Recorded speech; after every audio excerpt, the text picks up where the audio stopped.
Hello guys, welcome back to the channel. And on this week's show, Cov make it 5 in a row at the top of the Championship. Are Oxford launching their survival bid? And Statman Dave has his say on Wrexham.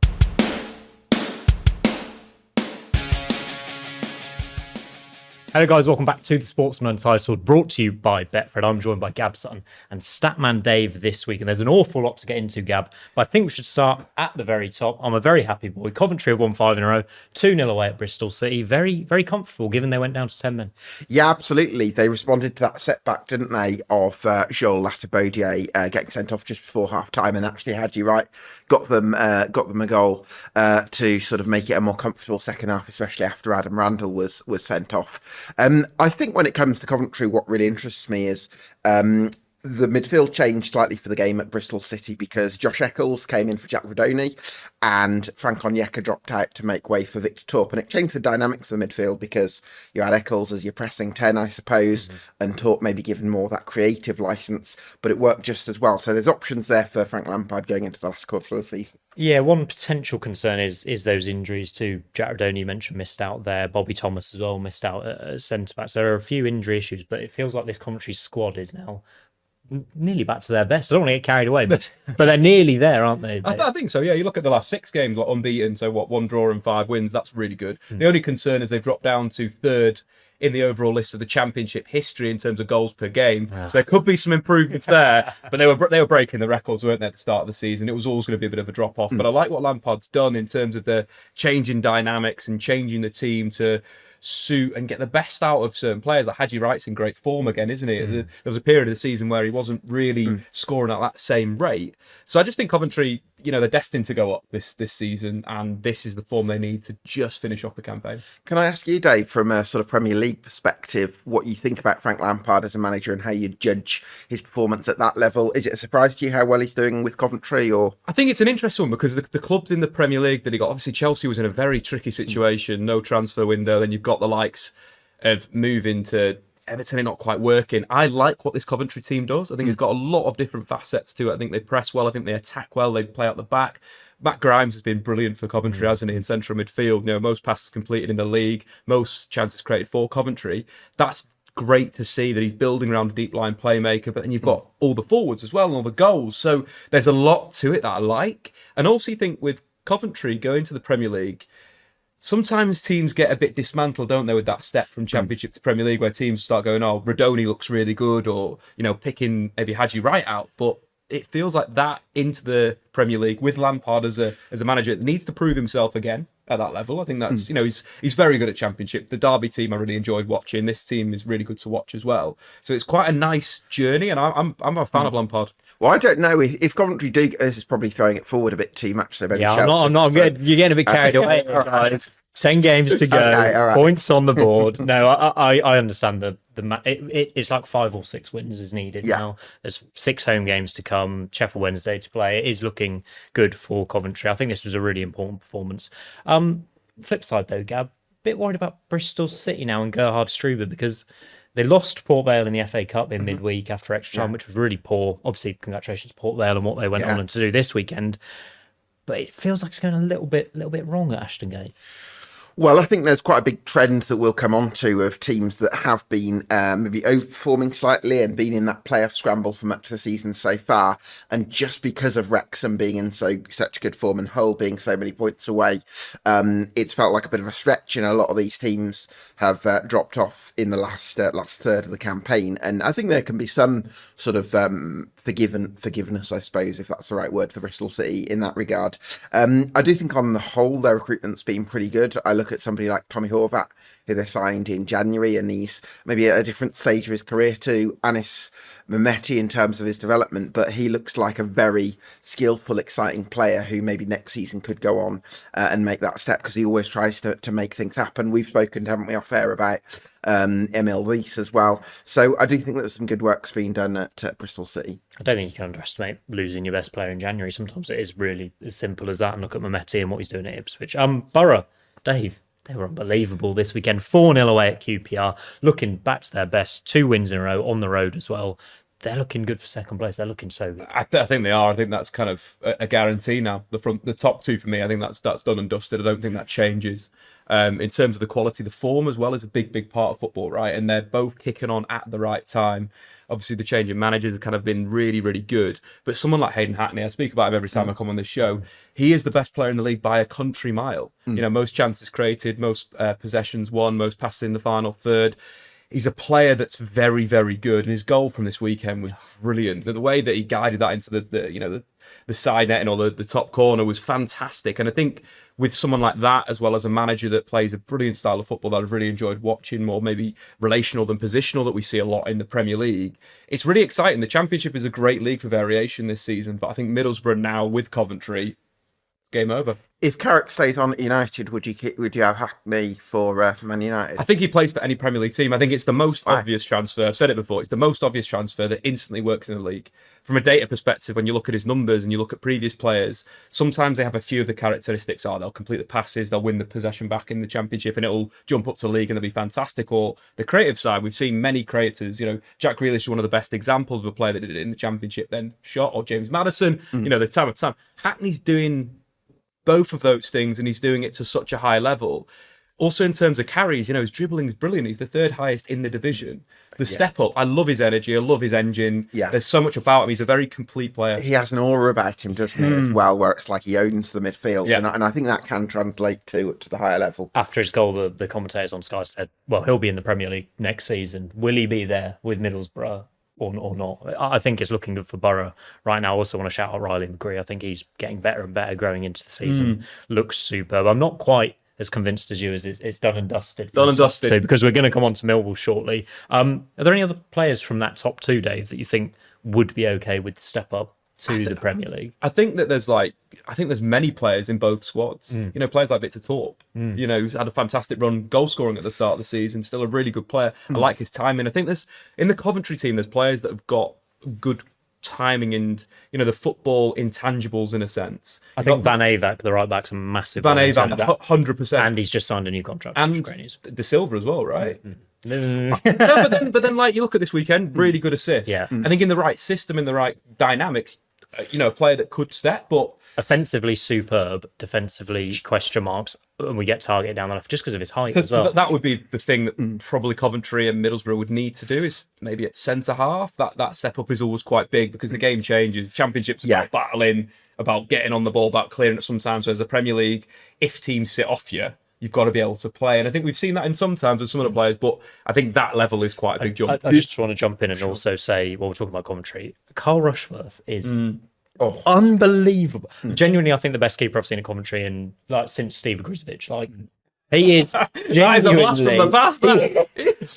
I hope Brighton don't watch this. Yeah, I hope Brighton don't watch this and think that they could make him their number one next season, because go and spend 25 million on him. He is ridiculous. I see it between him and James Trafford as Jordan Pickford's potential replacement. He is that good. I think he's genuinely ridiculous. We should move on, Gab, to Millwall. Sorry to cut you off there. They've won again. Holloway looked like a tricky fixture for them. They've gone there. They've got the 3 points. Maybe a little bit fortunate with Hull's disallowed goal. I'll get your views on that as well. But they are getting real momentum in this top two push. There certainly are 5 wins in their last 6. I think for me, Femi Aziz, we've spoken about players with that higher ceiling. I think he's one of the best wingers in the Championship. In the world, I thought you were going to say then. No, not quite that far. Maybe that's Millwall fans might say that's a challenge for me. I think this was a bit of a fortuitous win. I think Millwall did to Hull what Hull have done to a lot of teams this season, in that they absorbed a lot of pressure and maybe rode their luck a little bit, but then were so clinical and potent on the counter-attack. I think Femi Aziz was key to that. Yeah, I don't know about the disallowed goal. It was one of them where Hull had created a lot of chances. They had a blocked shot. The ball loops up and McBurney slightly leans into the goalkeeper. And it's one of those where the ball gets headed in. In the Premier League, VAR maybe gets given. I saw that and I thought, I don't think that should be. Too much protection for me. Yeah. But there is on keepers, full stop, really, isn't it? It's one of those things, isn't it, where you think that it has to be a little bit more refereed in the right way. I preferred that refereeing in the sense of, at least he made the call and there's no VAR to slow it down and whatnot. But just on Finn Aziz, again, I completely agree. He's a player of a great quality, 8 goals and 6 assists in the Championship. But just looking at the points without Finn Aziz this season for Millwall, 1.18 per game. With Finn Aziz, 2.08. So it's a massive jump up in terms of quality with him in the team. And his assist from this week was just great. Like, brilliant wing play, classic wing play, great ball into the box. Question marks on the keeper, maybe. Yeah, but Ivanovic was waiting. Hopefully Ivanovic, obviously, pre-season was a player that I absolutely loved. I think he didn't suit playing as a forward by himself maybe at the start of the season for Millwall, and maybe coming into his form now. It was a bit of a lucky goal for him, obviously. It didn't look, it kind of hit him and went in, but at the same time, you've got to be in there to score the goals. I love how Millwall play. I've said it before on this show, but you look at what they do well. Set pieces, 20 goals from set pieces, the second most in the Championship, the most high turnovers in the league, the second PPDA, again, a pressing metric that's really good. Fast breaks, they're the third for goals, third for shots, and they don't have, the possessions around the 17th in the league. They're a really well-drilled structural team. Alex Neil's doing a great job. They remind me a bit of Alex Neil's Preston North End side, but maybe with a bit more higher level talent and potential. Because Neil's Preston side were a very good pressing outfit that were good at catching teams on turnovers and having that explosivity in wide areas. And I think Millwall are similar to that, but I actually think players like Femi Aziz and Mihailo Ivanovic, they've maybe got a bit more top end quality than Alex Neil was able to work with at previous clubs. So really exciting combination there. Just a last thing on that. 1st of January, Millwall was 7th. Now they're 3rd. Unbelievable. Hopefully. I want to see Millwall in the Premier League.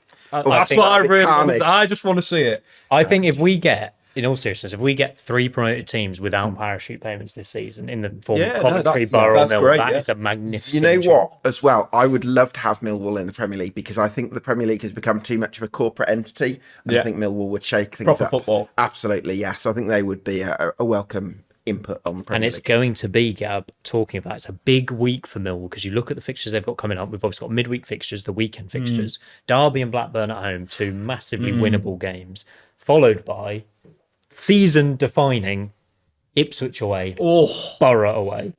And you think that is tough. If they win these 2 games, though, they could feasibly be very close to the top 2 at the end of the week. And then they go to Ipswich away and Borough away. If they get 4 points from those fixtures, they're in the driving. We can only hope, but they're some tough games. Derby are in really good form at the moment, and then the top games, the Ipswich of the world. Like Ipswich are a weird side where you look at the expected points. If we look at the underlying metrics, they're top of the league still. So they're still doing things right, but maybe not taking the chances, maybe conceding goals that they shouldn't do. So it's very, very difficult. It brings us on nicely to Ipswich is one on draw. Yeah, well, one concern I have possibly with Ipswich, because for a long time I've had this kind of subtle confidence that Ipswich, with their depth, best squad in the league by some distance on paper, that was going to come to the fore. I think sometimes there's such a thing as having too much depth, and let me explain what I mean by that. They've scored a lot of their goals in the last 15 minutes of matches, which suggests they're kind of relying on their substitutions, their bench to change games. Jack Clark made a real impact off the bench against Leicester. And I think that's a real strength in some ways, but also from an attacking point of view, I question whether their plan A has quite been strong enough this year and whether they've been able to create enough chances or score enough goals. I completely agree with you. Yeah. When you compare the race they're in with Millwall, with Coventry, with Middlesbrough, we know we could reel off probably 8 or 9 starting 11s, best starting 11s for Coventry and Middlesbrough especially, and Millwall as well. With Ipswich, even in midweek, McKenna likes to make 6-7 changes. He's got amazing depth. I mean, Eggerly came off. He signed him for like £17.5 million, and he's in and out the side. Yeah, you've got Jack Clark coming in and out on the left. Anis Mehmeti. That's that. The strikers, he rotates them pretty much every game. Is that the reason they aren't kicking on into the top? But then you also think at the start of the season, Sammy Smodics, who it was really poor for them, couldn't get it together. Now he's out the door. Exactly, and it's taken that long to get to a point now where we're now still talking about they've probably got 8 attackers, 9 attackers that they could play in different positions that would work as a system. Sometimes as a manager that's tough because players want to play every single week. They the way that your team builds, and you think about the Ipswich side that got promoted, we kind of knew every week how they'd set up. Chaplin. But they came straight up from League One and maintained pretty much the same team with a couple of additions, Wes Burns and all of them, and Broadhead. And I think that's been the type of players that they, the Wes Burns of the world, those kind of the workhorses in a sense, they might have missed this season in terms of finding that same rhythm. Saying that though, through the playoffs isn't a bad way to go back up. No. They've spent the money. they've got enough quality. As you mentioned, like Jack Clarke is a brilliant player. Him or Philogene on the left, like two amazing. You've got two players that that's like Premier League quality wingers or younger. Obviously, Jack Clarke's a little bit older, but that kind of idea of this is a very, very good team. Sometimes, like you said, it's hard. Philogene's their top scorer, non-penalty goals this season. He's been out for 2.5 months, I think, now as well. So he's coming back soon, I believe, which will be a so that's another thing they've got. Look, we've got Philogene coming back. Yeah, do you put Clark in? Do you put like? There's so many problems, and we would read out the names, and we all said at the start of the season, pre-season favourites, obvious favourites to go up, best squad in the division, a manager who got promoted, and yet Coventry have been able, especially in games like this, to take advantage of when Ipswich have slipped up. I do think they still have a chance at the top two. They've got that game in hand. Yeah, they still have to play Middlesbrough as well, which is just, I think that's on like game week 42, which is the big one. Gargantuan. Big game. Like, very big game. The winner of that could secure a promotion spot. But yeah, I don't know. Is your confidence waning? They did well in the second half to come back into this one, and they did rescue a point, and they should have won the game statistically again. But they didn't, and we're running out of time for Ipswich to drop points. I think the big question is whether Middlesbrough are going to drop points as well, because you look at the moment, if Ipswich can win their game in hand and beat Middlesbrough on game week 42, that would put Ipswich into the driving seat. So there is that opportunity still for them there to grab it. So, yeah, they're still in with a chance, but Middlesbrough in the last two games have really reaffirmed their credentials. I'll give a shout out to Ben Bloom as well, because I spoke to him last week, and he's obviously an Ipswich fan. He said, not as worried about playing Middlesbrough and these teams that open up against Ipswich. It's the Gary Rowett's Leicester. It's a Mark Robbins Stoke, which they've got coming up as well. And you just think those teams that sit in and make life difficult for them, it is harder for them. But again, that's why they were looking at Hayden Hackney at the start of the season. They needed that guy to what a sliding doors moment that is. I think that's big. Like, Ipswich would easily be top of the league if they signed Hayden Hackney, and that's something we said at the start. Yeah, Núñez has come in and he's been fantastic, and his assists have been very, very good, but they're different players. And I think that's, yes, look, he's coming to the side, he's been fantastic, but they needed someone a bit deeper for me. Yeah. I agree with that. We should also mention Leicester. Gary Rowett, good away point here. Yeah. They are now, I think, 1 point from safety still because of the other results we're going to come on to shortly. How are you feeling about Leicester's survival hopes? I mean, we're going to come on to Oxford and they are cooking right now. Yeah, absolutely. I think with Leicester, I'm really intrigued by Gary Rowett's comments after the Ipswich game, because he was very quick to say, you know, there's this narrative of these players who are very good but aren't willing to fight. And I've not seen that. And it's quite common for managers to say that, and I wonder how much of that is genuine, in that he really has seen players that have put up a fight for him, and maybe how much of it is sort of knowing the influence that certain players in that Leicester dressing room have over the hierarchy at Leicester City, knowing that he wants to navigate those relationships politically. And so I think there might be a little bit of that in the mix as well. But yeah, I think they have shown a willingness to get points away at Middlesbrough and Ipswich, avoiding defeat at those places. I think that shows he's been able to reorganise them. They've got to back it up now. What's amazing is this is exactly the same as Spurs in the Premier League. It's the same thing. Like Leicester City's payroll per week is over £800,000. It's 25% more than any other team in the Championship. These players are getting paid very, very well. Yes, they've scored goals this season, the 10 most in the league, but they've conceded the third most. That's a collective thing. That is a team thing. They are good enough. Like, Batu is one of the best players in the league, right? You could build a team around him. You know, most dribbles completed in terms of his goals and assists. Again, really good. But, like, the rest of it, when you watch this team, you just think they are so weak mentally. Very similar to Spurs, where they go a goal down, heads drop. And unfortunately, that is relegation form. There's characteristics of this Leicester team where you look at it and you think this is really I saw bad. 100%. I saw Harry Winks kissing the badge after scoring a goal at Stoke, when he's been responsible for two managers getting sacked at Leicester and awful culture and all those kind of things. And then the next week he doesn't bother tracking his man in a home defeat. And you're like, for God's sake, it's one thing kissing the badge when you can be the hero. You've got to step up when your team needs you. That's the basic thing that Leicester City are not doing at the moment that means they will get relegated if they don't do that. Yeah.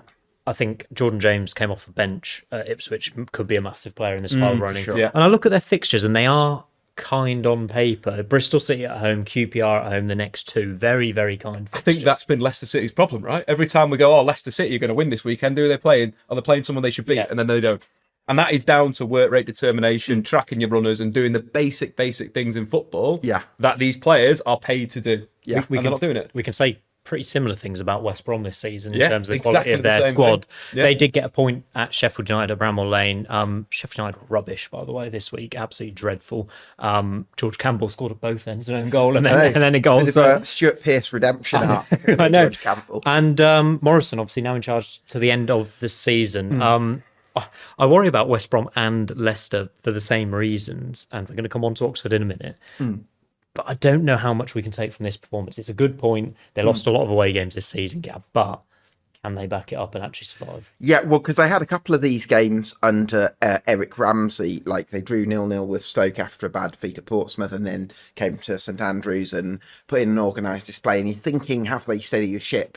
And then they go and they don't follow it up. And so that's the big thing for me for West Bromwich Albion. It's great to put in that kind of resilient defensive display at Bramall Lane, which is no mean feat, but they've got to follow it up. And 2 home games, I think, against Southampton, Hull coming up this week. Yeah, those are absolutely massive for the Albion. Yeah, they do face a few of the playoff contenders, Southampton, Hull this week, and then Wrexham and Millwall as well, just come later this season. I think they are another team that I look at and I think they are down if they don't change something drastically.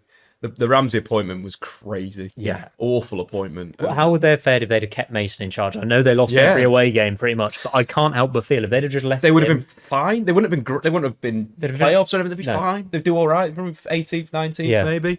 But you think about their goal difference. That's a big thing with correlation in terms of getting relegated. The goal difference is the second worst in the league. They're yet to win in 2026. There's only 3 teams across the 92 that play league football in the league that haven't won a game. West Brom, Sheffield Wednesday and Tottenham Hotspur. It's a bad group to be in at the moment. But also when you take a look at the bottom 3, ignoring the points deduction, Sheffield Wednesday at bottom, West Brom at second bottom. At the moment they're down for me. If they don't, there has to be a big change. Probably a little bit less than Leicester because Leicester have quality going forward, and if they kind of track their runners, they'll be all right. Whereas West Brom at the moment, I just don't see it. I look at those 3 teams in the real mix, Oxford, West Brom and Leicester have made a managerial appointment in Gary Rowett where you know what you're going to get, and it might not work out, but at least they've done something. Oxford, same with Bloomfield. He's come in, made a really good impact. We'll talk about that win in a sec. I just feel like West Brom are just not changing anything, just coasting along. Same thing, players putting the same performances. And you look at Oxford and small budget, it's difficult for them to survive in the Championship because of that. But they've still 5th most goals from set pieces. They have some sort of identity. They'll defend very, very well. Whereas you look at the other 2 teams we spoke about, how many times can we say West Brom and Leicester City have played well defensively this season? Yeah, and you look at how easy they are to play against. If you're near the top of the league, who would you rather go and play Oxford or would you rather play Leicester or West Brom? It's Leicester. Because you know that Leicester are going to try and play you off the park, and you know that West Brom might not turn up. Oxford, right, let's talk about Oxford. Friday night, 3-1 win over Preston. Absolutely massive. Back-to-back wins this is for them. And they fully deserve this one in terms of chance creation. XG of 1.97. I think Dave touched on it there. Set pieces, massive for them. Physicality, brilliant. Goals from both centre-backs as well this week. Yeah. Well, I think what's really interesting is that their 3 wins under Matt Bloomfield have come without Brian de Keersmacher, who we would have thought of as being Oxford's best player under Gary Rowett. So it's interesting they found a way of playing without their best midfielder and been able to approach games slightly differently. I think Mike Dodds and Matt Bloomfield have tweaked the way they coach on a day-to-day basis, just put their own stamp on things. I think they, as I've touched on in previous episodes, they've got a real nice telepathy between the 2 of them. And I think, again, I wanted to sort of expand on what Dave was saying there. Is it culturally a little bit easier when the expectations are lower, the wage bill's a bit lower, not as many egos? It's easier to create that kind of collective spirit, perhaps? But that's what you're a professional footballer. You should be able to create a collective spirit independent of what you get paid every single week. That's why you're there, right? Yeah. You're there to train. You're there to work hard. You're there to the big thing with this that's so disappointing is the fans of West Brom and the fans of Leicester City have just both of them have watched their teams capitulate from things that should be the basics of football, and that is the most frustrating thing I think for them. And independent of Oxford, obviously, they're a smaller club. There's less wage, but they're more collective. But Leicester City, Premier League winners. Yeah. There's enough there that to be inspired about being there and being inspired to get back into the Premier League, where they should be. Well, the big thing is with Leicester as well. How many other players are going to be there next season in League One? Probably count them on one hand, maybe. Yeah. I think with Oxford, they know what they're doing. Yeah. They're organised. They know they are a relegation battling team, and the fans know that as well. They know every point matters, especially these home games coming up. Well, are Leicester going to keep that? Because there might be players under contract that are difficult to offload as well on huge wages. because they're going to have that problem if they go down as well. Sunderland Mark 2 reminds me of when they got double relegated. And Yeah. Anyway, Blackburn drew 1-1 with Portsmouth as well. We should just round off that because both of these teams are in a little bit of trouble. And Portsmouth, this would be a massive win for them up until them conceding that very late header from Aidgar. I think Portsmouth will be fine. They're quite hit and miss, aren't they, in that sense? Obviously, Fratton Park's a big advantage for them at certain times. I think they're a team that's fine. They'll survive. I think the teams we've discussed are in a far worse position, I think, than Portsmouth. I think Blackburn might get dragged into it though. If you can see Leicester picking up some points with those fixtures, which could happen, I see Blackburn, and this is such an important equaliser for them, as the team that would get sucked back into it. No, 100%. They've been messing about, haven't they, all season, really? They need to find form, structure, and stick to what they're doing well in that sense. So there's definitely a dynamic that could happen, but I do think they are a little bit adrift at the moment. Yeah, and I think that gap is massively important, isn't it, Gab, if we look at the relegation battle? Yeah, well, I think Portsmouth's draw with Blackburn kind of encapsulates the season. Both teams have had, Portsmouth maybe especially since January, in that they've been creating chances and maybe not been able to put them away. I think if you look at the strikers on either sort of side, you look at somebody like Colby Bishop, who was very influential for Portsmouth last season, but has had his challenges perhaps this year, and maybe Portsmouth have found wanting in terms of real firepower, which is what maybe meant they've kind of gradually improved with their January additions without really flying up the league. And then Blackburn, the same. I think they've got some good creative players. I really like Morhita, Ryan Alabiosu, ex-Arsenal lad. I think he's a real athlete. But maybe they just don't have that sort of killer instinct in the final third, which is why Blackburn and Portsmouth are sort of hovering. And yeah, I think Leicester, West Brom and Oxford will look at those two teams and think we've got a chance of catching them. Absolutely. Right, we're going to move on and talk about the 3 newly promoted teams from League One last season and how they're faring. And we have to start, Dave, with Wrexham, who are currently in the playoffs. And I've been told by the producer, who isn't here, Seb, it's his birthday, by the way. Happy birthday, Seb. To play you this clip. So hopefully you can see this on the screen. Really something what we've had to know in this season as well. What is their performance for it? Everyone expects them to be the top half team, even pushing for the playoffs. I think they will be fighting for their lives. Are Wrexham going to get relegated like Dave said? Wrexham will get relegated to the Championship in the 2025-26 season. There you go, mate. Yeah, well, look, sometimes we all get things wrong. Phil Parkinson's done very well. I think the big thing with Wrexham is the amount of money they've spent, right? And we go back. Can I interrupt you before you do your nice thing about Wrexham and read out some of these comments? Well, no, you have to take them. I've got it wrong, and I apologise to all the Wrexham fans in the comments. These are like mean tweets. I don't know how I can't read out the swear words, sorry, but there's a lot of them. Beardy said the only thing fighting for its life is his hairline. Oh, incredible. I think your hairline's quite good, actually. It's my age as well. Sensational. Pretty smart. Yeah, I thought so. Nobody is expecting Wrexham to go up again. Are you deranged? Well, they might be. Russell said just after some attention. Well, harsh. Yeah. Dave clearly knows nothing about football. That's hard. That's the one that really got me. Hold on a bit. That's too far. That's too far. The rest of them absolutely fine. I agree with the hairline as well. Maybe I've got to take a trip to Turkey. No, I think their hairline's looking good, mate. Right, Wrexham, though, this weekend, especially good weekend to talk about them. They pushed Chelsea all the way in their FA Cup clash, a barnstormer. Sign of things to come, maybe in the future, them challenging Premier League teams. No, like, you've got to look at what they've done to get to this position. And they're either the top spenders in terms of net spend, or the second highest in each of the last 3 seasons, League 2, League 1 and the Championship. They've got a higher payroll than Coventry City, who are first in the league. You've got a payroll that's doubled from League 2 to League 1, and then from League 1 to the Championship. You've got 7 players that have been signed from Premier League clubs. Mm-hmm. Like, as much as... And they signed Coventry's captain in the summer as well. There's a lot of things that you look at and you think, look, this makes sense. Mm. The spend is a big thing in football that correlates with league position, and that's absolutely fine. Phil Parkinson, I've got to say, has done a great job. I thought at the start of the season there wasn't enough. I think when I was watching Wrexham in League One at the times that I did, wasn't massively impressed with their football. Yeah, it's not attractive. It's very rigid. It's very direct. Quite reliant on individual quality. Yeah, 100%. 3 or 5, it's a bit boring. But I think what they've done is they've evolved, and that's credit to the manager. And I think the performance this week against Chelsea was great for them in terms of how they caused Chelsea problems playing out from the back. Not many teams have done that in the Premier League. And that kind of 5-4-1 structure, the turnovers they got in those zones, set pieces were a big threat. There's enough about Wrexham that you look at and you think there'll be a point where there'll be a Premier League side. And it could be under Phil than after what we've seen in the development. And sometimes you've got to hold your hands up and say, look, they've improved as a side, and fair play. I just think every time I watch them, I just think Kiefer Moore's the most important player in the Championship for his team. What he did for Sheffield United last season was brilliant. Let's not forget that. But he just feels like a player who's always one of the best strikers in the Championship. Yeah, I mean, I think Wrexham have been able to find ways of playing without him when they had Sam Smith down the middle, so that's credit to Phil Parkinson as well. But yeah, I think Kiefer Moore is just he's that lovely blend of being a classic target man, but also being mobile and having good link-up play. Like, you get those three things. Normally you have to settle for two of those. And his finishing's underrated as well, Finishing as well, yeah, absolutely. So yeah, absolutely love Kiefer Moore.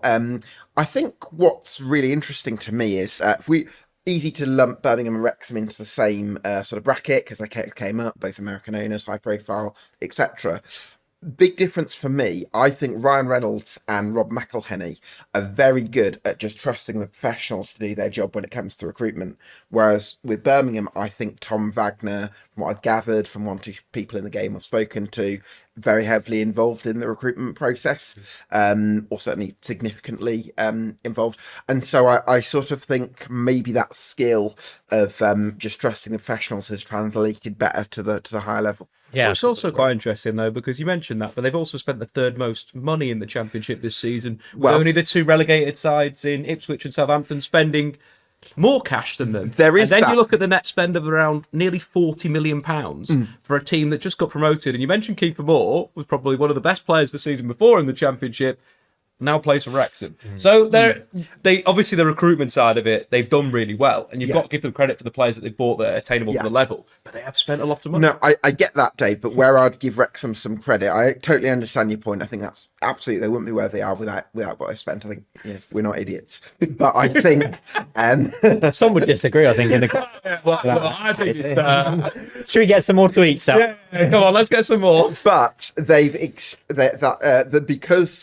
the squad that they've built weren't necessarily were built for a specific purpose and not for the Championship. They've had to almost build a new team for the Championship. So 40 million sounds like a lot, but actually if you expand it position by position over a whole team, let's say, it's actually 4 million per player on average, which actually Oxford United would love to spend that money. Of course, I agree.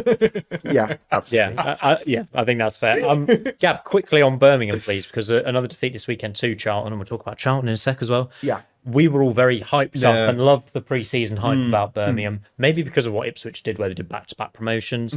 It's not quite turned out that way, has it? No, I think, again, I do think that the club needs to rethink how it goes about things in the summer. I would like to see Tom Wagner take a bit more of a back seat. I hope Chris Davies doesn't carry the can for this season because I think he's been a fantastic influence on the club. I think he's helped change the mentality of the club and I'll stick with him going forward. I think it's the recruitment process and the support network around him that probably needs a rethink going into the summer. What do you think's been good for Birmingham City this season? What do you think's been bad? So, for example, at centre-half, has there been a problem of one strong defender and trying to figure out the partner? So centre-half, I think Christoph Clara is a top defender, but he sometimes played on the left because we signed Phil Neumann in the summer to play on the right, and Christoph Clara was unbelievable. That's kind of my point. Clara's been so good. Exactly. Is finding a partner one of the things that would improve you massively? Yeah, exactly. So I think we've tried to address that in January. We've also signed Kai Wagner at left back, who was one of the top players in the MLS. And I think that looks like a promising addition. But I do think there's certain areas where a bit more athleticism, a bit more drive, maybe leadership in some areas. I think mentality, inconsistency is maybe a little bit in question. I think we have to just fine tune that balance a little bit. I think also you had the Kyogo signing, which we were very excited, which I think you have to say hasn't really worked at all in terms of... I do wonder if there's a bit too much of a focus on, because maybe cynically, if I look at it, Kyogo, big appeal to the Asian market, I suppose, and we have gone that way with a lot of our signings. But maybe if we look at what's going to bring the best out of Jay Stansfield, it probably wasn't Kyogo. We need more of a back goal. Dux has been better. Yeah, exactly. So I think our recruitment process definitely needs to be a bit more of a. It's been very data led from what I can gather, and I actually think we need a bit more footballing now. Hold on a minute. That shot's fired, no? Right, should we finish off by talking about Charlton obviously winning this weekend? And Dave, I'll come back and give you your flowers. You were very positive about Nathan Jones and Charlton and their hopes of survival, and it looks like they're a few wins away now from guaranteeing. And they do look like a Nathan Jones team now, don't they? Yeah. They properly do look like a Nathan Jones team. The goal from the weekend, the long throw, is beautiful. I love that. I love that type of goal. It was disgusting. Centre backs, defenders up, get the ball into the box, you score a pretty scrappy goal, but it gets the points. I thought they might be a little bit higher up the league. To be honest, I thought they'd be like more mid-table, lower mid-table. They are pushing on that point. You could see that by the end of the season. But I think that their recruitment was quite good. They bought a lot of very good players from League One that looked like they could step up quite well, and I think they have stepped up quite well.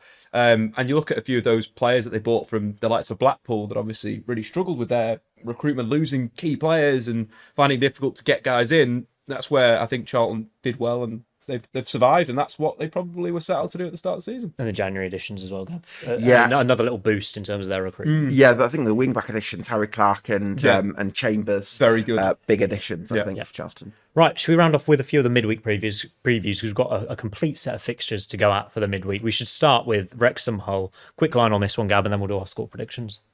Yeah, I think I'm going to back Wrexham for this one. I think very good, as Dave mentioned, in terms of that aggressive out-of-possession side. Hull will be hoping to build on their performance against Millwall, if not the result, but I'm going to go with 3-2 to Wrexham. I was going to say 3-2 to Wrexham. I think there'll be loads of goals in this one. I think Wrexham are really entertaining. How much has that FA Cup game taken out of them is lots, my only concern. Lots. 3-1 Hull City. Oh. Joe Gelhardt with a brace, Ollie McBurney with the other. I'll go for a 2-2 and sit on the fence if you're going one way and another. Massive game on Wednesday, Dave. Oxford, Blackburn. I mean, the relegation battle here. If Oxford can win this one, they might even be out of the relegation zone. And Blackburn sucked further into it. Can't see it, I don't think. I think this is where Blackburn maybe pick up a scrappy 1-0 win, and that's them borderline safe. Okay, I'm going the other way. I'm going for a 1-0 Oxford win. I think their momentum's there. I think they know the importance of this game. I'm backing them to do it, Gab.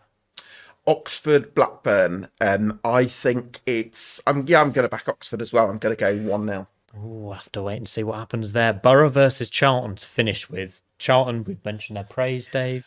I'm going for a 2-1 narrow Borough win. I think they've looked so good going forward.